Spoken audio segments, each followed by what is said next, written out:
नमस्कार फ्रेंड्स, स्वागत है आपका फिर से आपके डिजिटल मदद में। और आज हम बात करेंगे एक लेटेस्ट वैकेंसी के बारे में जो निकाली है मझगांव डक शिपयार्ड लिमिटेड के द्वारा।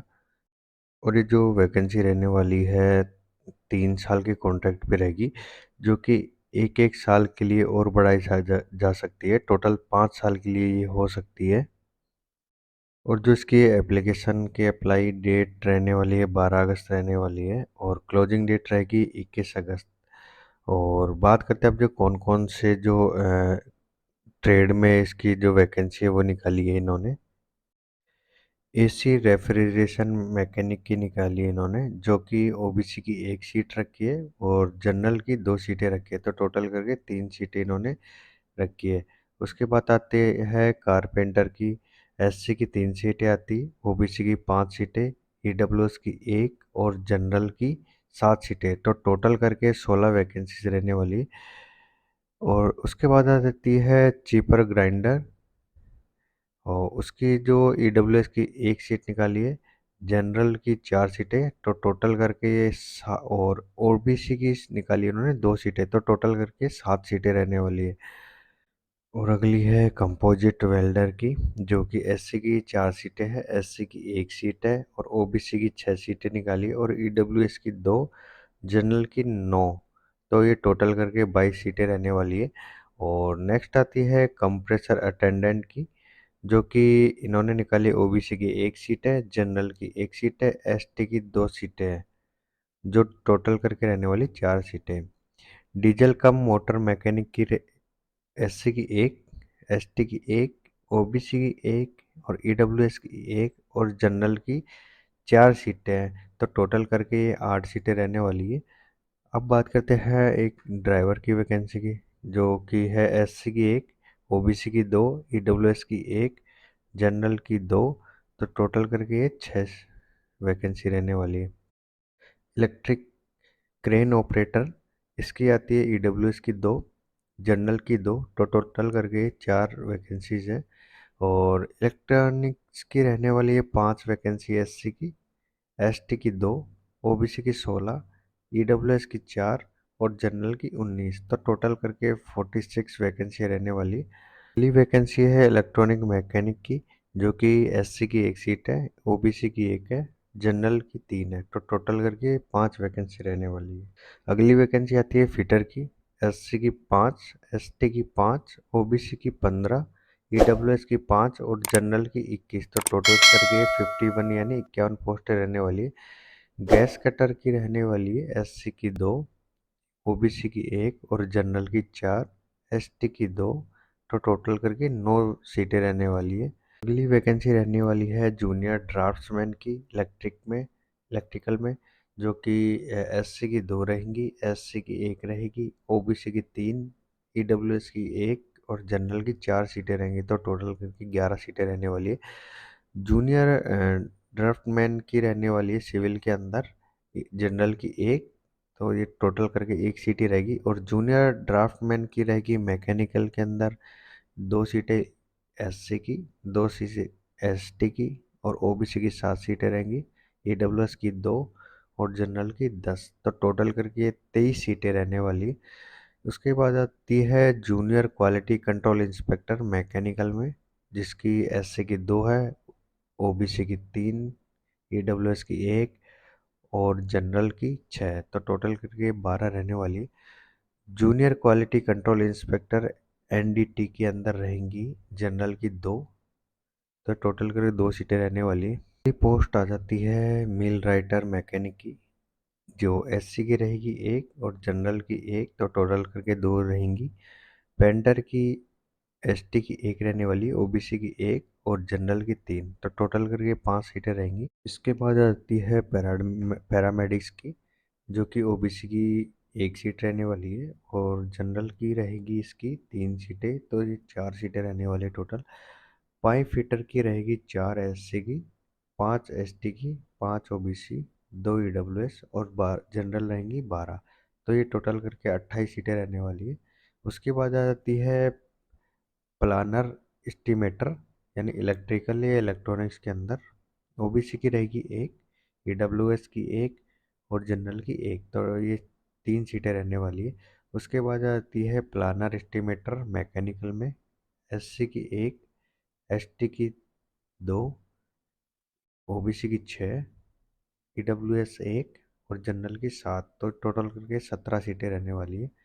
उसके बाद आती है प्लानर एस्टिमेटर सिविल की, ओबीसी की एक सीट रहेगी, जनरल की एक, तो टोटल करके ये रहेंगी 2 सीटें। उसके बाद बात करते हैं रीगर की, जो कि 5 सीटें रहेंगी एससी की, 4 एसटी, 13 ओबीसी, 5 रहेंगी ईडब्ल्यूएस, 23 जनरल की और 15 एसटी की, तो टोटल करके 65 वैकेंसी रहने वाली है। स्टोर कीपर की रहेंगी 13, 3 ओबीसी, एक ईडब्ल्यूएस और 6 रहेंगी जनरल की, तो टोटल करके 10 रहने वाली है।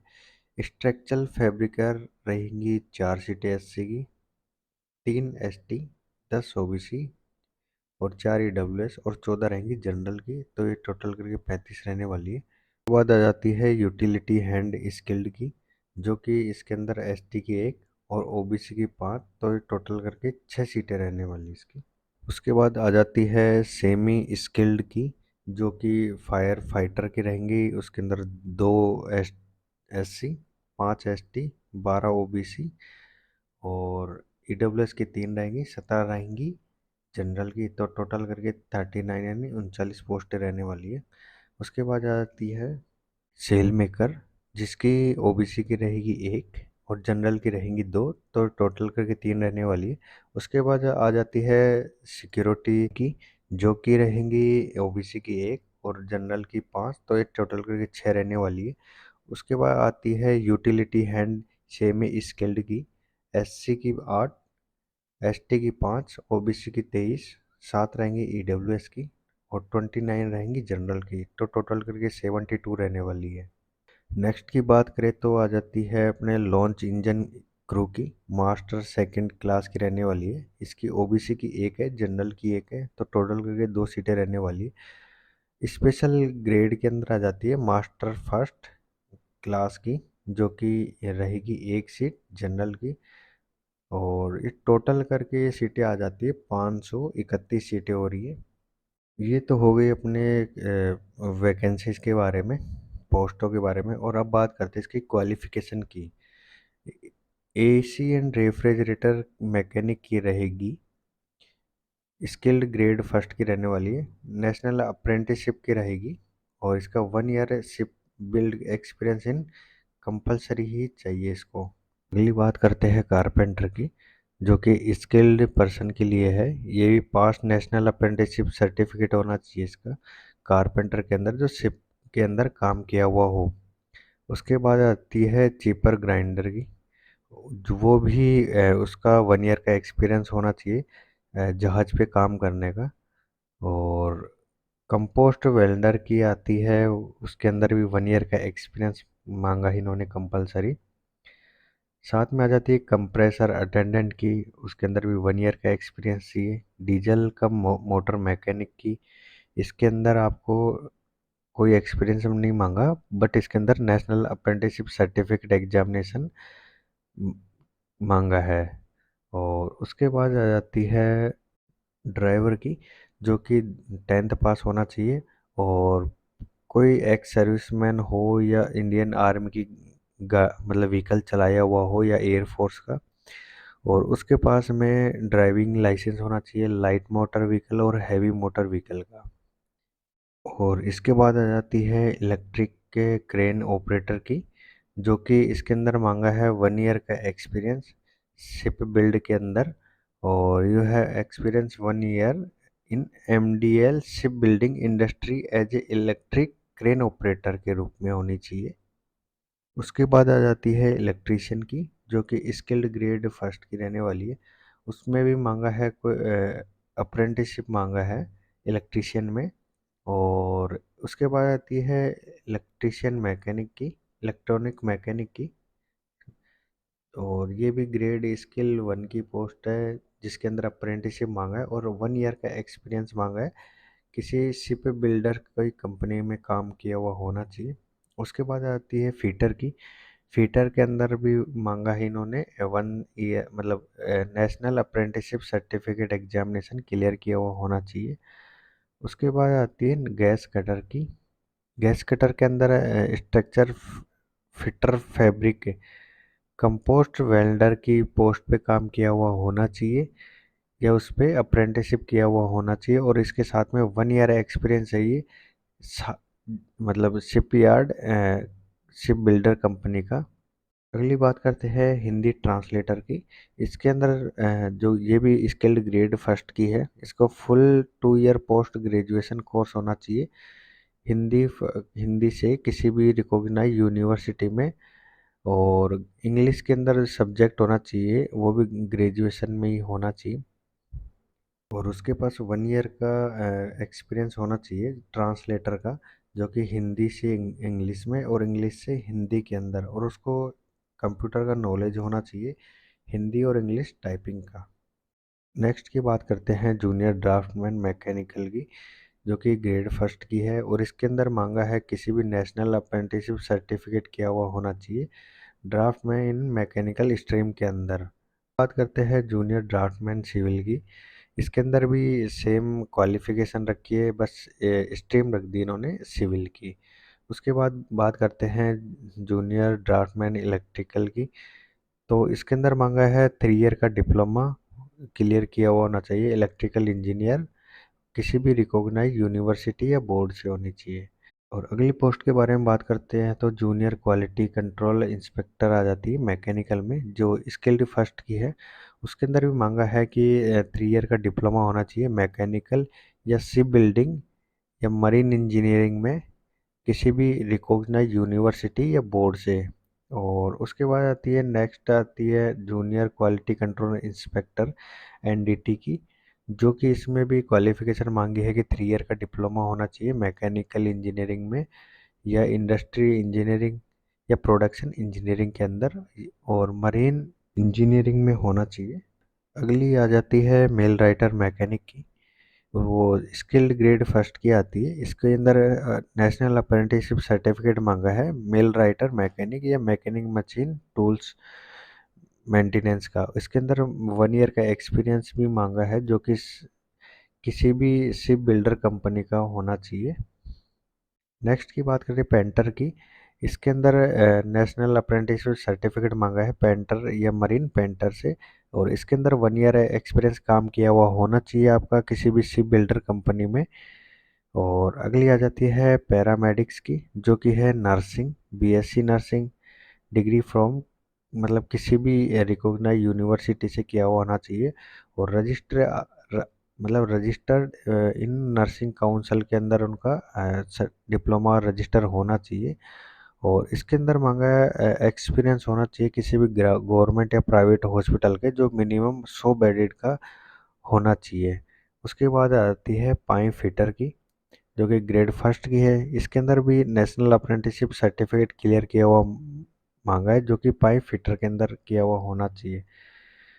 प्लानर एस्टिमेटर मैकेनिकल की आती है। इसके अंदर 3 ईयर का डिप्लोमा मांगा है, जो कि मैकेनिकल या मरीन इंजीनियरिंग में किया हुआ होना चाहिए किसी भी रिकॉग्नाइज यूनिवर्सिटी या बोर्ड के द्वारा।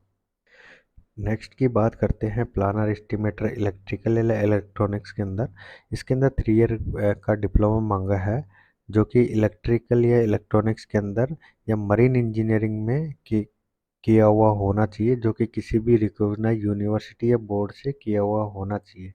उसके बाद आती है प्लानर एस्टिमेटर सिविल की, जो कि इसके अंदर भी डिप्लोमा मांगा है 3 ईयर का, जो कि किसी भी रिकॉग्नाइज यूनिवर्सिटी या गवर्नमेंट की कोई भी टेक्निकल बोर्ड से किया हुआ होना चाहिए। उसके नेक्स्ट आती है रिंगर की, जो कि नेशनल अप्रेंटिसशिप किया हुआ होना चाहिए और रिंगर ट्रेड के अंदर। नेक्स्ट आती है स्टोर कीपर। इसके अंदर मांगा है कि फुल टाइम 3 ईयर का इंजीनियरिंग डिप्लोमा होना चाहिए, जो कि मैकेनिकल इलेक्ट्रिकल या इलेक्ट्रॉनिक्स के अंदर होना चाहिए या फिर इलेक्ट्रॉनिक्स एंड टेलीकम्युनिकेशन के अंदर किया हुआ होना चाहिए या फिर कंप्यूटर इंजीनियरिंग या फिर शिप बिल्डर में बिल्डिंग में किया हुआ होना चाहिए, जो कि किसी भी रिकॉग्नाइज यूनिवर्सिटी से किया हुआ होना चाहिए। उसके बाद आती है स्ट्रक्चरल फैब्रिकेटर की, जो कि इसके अंदर भी नेशनल अप्रेंटिसशिप किया हुआ होना चाहिए स्ट्रक्चरल फैब्रिकेटर से, जो कि 1 ईयर का एक्सपीरियंस मांगा है शिप बिल्डिंग कंपनी से। आपका किसी भी शिप बिल्डिंग कंपनी में काम किया हुआ होना चाहिए 1 ईयर का।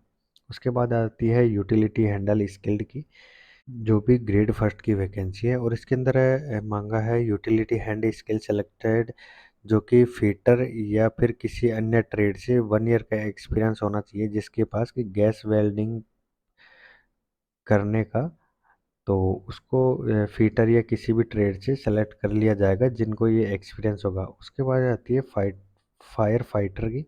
इसके अंदर मांगा है 10वीं पास होना चाहिए और उसके बराबर या किसी डिप्लोमा सर्टिफिकेट होना चाहिए और 6 मंथ का किया हुआ होना चाहिए फायर फाइटर का। और उसके पास में हैवी ड्यूटी व्हीकल लाइसेंस होना चाहिए और उसको 1 ईयर का एक्सपीरियंस होना चाहिए, जो कि शिप बिल्डिंग कंपनी का। और उसके बाद करते हैं सेल मेकर की। इसके अंदर आईटीआई मांगा है किसी भी ट्रेड से, कटिंग या ट्रोलिंग या कटिंग एंड स्विंग से। एंड नेक्स्ट बात करते हैं सिक्योरिटी सिपाही की, और इसके अंदर मांगा है 12th क्वालिफिकेशन क्लियर की हुई होनी चाहिए। और इसके अलावा या तो उन्होंने नेवी के अंदर या एयरफोर्स के अंदर 15 साल का अपना काम किया हो वहाँ पर। और नेक्स्ट आ जाती है यूटिलिटी हैंड सेमी स्किल्ड की। इसके अंदर एनसीवीटी ट्रेड से 1 ईयर का शिप बिल्डिंग कंपनी से 1 ईयर का एक्सपीरियंस मांगा है। एंड नेक्स्ट आ जाती है लॉन्च क्रू। नेक्स्ट आ जाती है लॉन्च इंजन क्रू की, जिसके अंदर मांगा है 2 क्लास मैटर करनी चाहिए, जो कि सर्टिफिकेट कोर्स है। और इसके अलावा इसके 3 ईयर का एक्सपीरियंस होना चाहिए, जो कि 226 और 565 बीएचपी के इंजन को संभालने के लिए। और या इसके अलावा 15 ईयर का एक्सपीरियंस होना चाहिए इंडियन नेवी के अंदर, जो कि इस स्विमिंग का भी उनको एक्सपीरियंस होना चाहिए। नेक्स्ट बात करते हैं मास्टर क्लास फर्स्ट की स्पेशल ग्रेड की, जो कि मैं इसका नोटिफिकेशन का लिंक दे दूंगा, वहाँ से जाके पूरी डिटेल आप और देख सकते हैं। और इसके अलावा बात करते हैं कि कौन कौन से ब्रांच है, उसके अंदर भी ग्रुपिंग कौन कौन से। मैकेनिकल के अंदर रहेंगे मैकेनिकल, या फिर मैकेनिकल इंडस्ट्रियल इंजीनियरिंग, या उसके अलावा रहेंगी प्रोडक्शन इंजीनियरिंग। प्रोडक्शन के बाद आती है मैनेजमेंट प्रोडक्शन इंडस्ट्री इंजीनियरिंग। और इलेक्ट्रॉनिक्स के अंदर बात करते हैं electronics communication and application. And electrical के अंदर आ जाती है इलेक्ट्रिकल एंड इलेक्ट्रिक्स। और उसके बाद आती है कंप्यूटर आईटी, जिसके अंदर आ जाती है कंप्यूटर एंड इंफॉर्मेशन टेक्नोलॉजी या computer technology master in computer application. Civil के अंदर आ जाती है सिविल या सिविल एंड स्ट्रक्चरल, ये ओनली या स्ट्रक्चरल की होना चाहिए। और इन सभी जो भी अप्रेंटिसशिप कोर्सेज है जिनका कि एक्सपीरियंस इन्होंने मांगा है, 1 से 2 ईयर का एक्सपीरियंस इनमें होना चाहिए। और अब बात करते हैं सैलरी की, कि स्पेशल ग्राउंड 9th की सैलरी रहने वाली 22,000 से लेकर 83,180 तक। और स्पेशल ग्रेड 8 की रहने वाली 21,000 से लेके 79,380 रुपीज़। और स्किल्ड ग्रेड की फर्स्ट की रहने वाली है 17,000 से 64,360 रुपये। उसके बाद आ जाती है सेमी स्किल्ड की, उनको 13,200 से लेके 49,910 रुपये तक रहने वाली है। और अब बात करते हैं एज लिमिट की। उसके अंदर मैक्सिमम एज लिमिट रखी है 38 साल और मिनिमम रखी है 18 साल, जो कि 1 अगस्त 2023 से कैलकुलेट करी जाएगी। इसके बाद करते हैं एज रिलैक्सेशन की बात। इसके अंदर ओबीसी में 3 साल का एज रिलैक्सेशन दिया है और एससी एसटी कैंडिडेट को 5 साल का एज रिलैक्सेशन दिया है। इसके बाद बात करते हैं ईडब्ल्यूएस की बात, तो उसके अंदर 13 ईयर शायद 40% दिया हुआ है। और एक्स सर्विसमैन को दिया है 10 साल का इसके अंदर।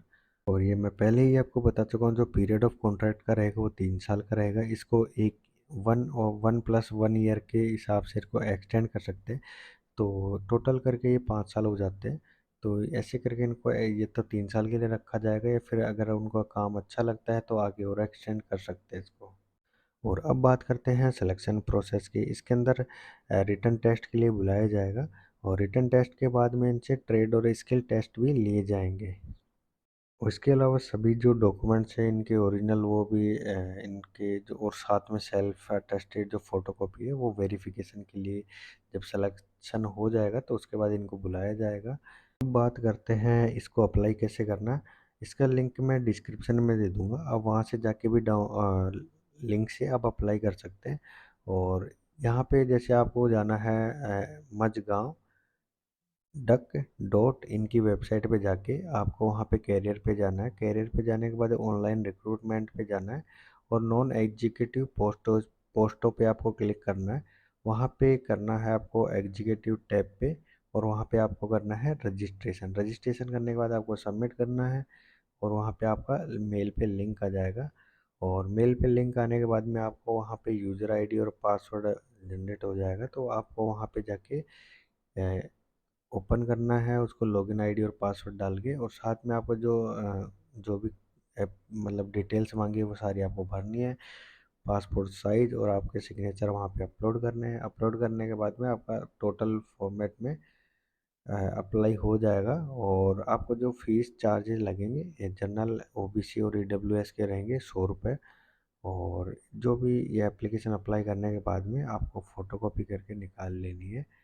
और इस तरह से अगर कुछ इश्यू होता है तो आप कमेंट बॉक्स में कमेंट कर सकते हैं। और वीडियो आपको अच्छा लगा तो लाइक करो, कमेंट करो और सब्सक्राइब ज़रूर करना। धन्यवाद।